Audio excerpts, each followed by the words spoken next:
While the city of Montreal sleeps, certain metro stations are a hub of activity.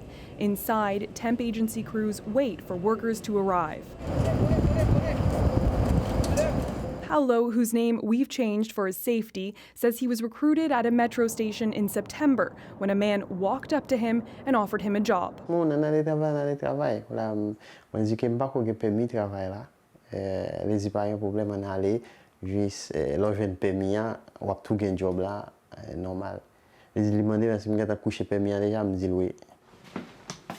He was collecting social assistance but agreed to work, desperate to pay back the thousands it cost him to travel from Haiti to Canada for asylum. On that first morning, Paulo says he squeezed into a van headed for a pork plant. On the way, the van stopped, and he and others were handed slips of paper with a name and a social insurance number on them.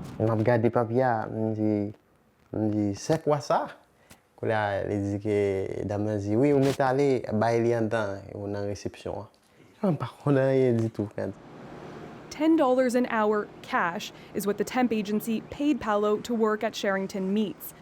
This former employee worked for a temp agency owned by the same man Paulo worked for. We're protecting his identity because he's afraid speaking out could cost him his current job. There was no training to speak of.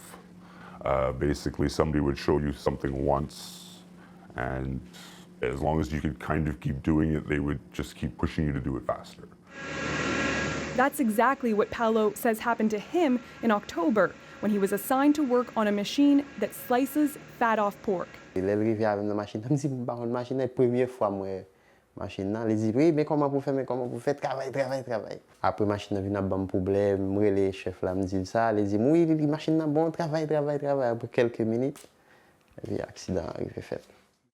His hand got caught and the flesh was ripped away.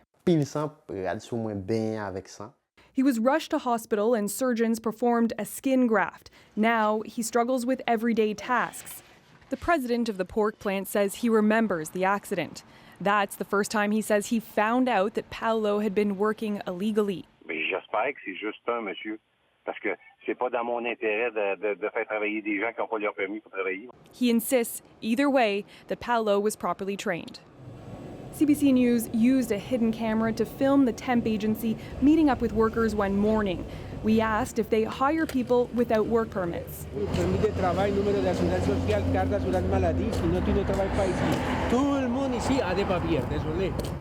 We traced the social insurance number this temp agency gave to Paulo, and we found the real person it belongs to. He told us he worked for a temp agency last year, an agency that belongs to the same person Paulo worked for. He had no idea his personal information was being used for another worker. We tried several times to get an interview with temp agency owner Hector Rodriguez. He didn't answer our calls, but in an email he denied all allegations and said they only hire workers with work permits. Paulo's now focused on recovery, which could take a year. This Montreal labor lawyer is helping him file a workers' compensation claim. There is a problem here in Canada. I think that there is a system in which we are using people, vulnerable people, to do jobs, precarious jobs.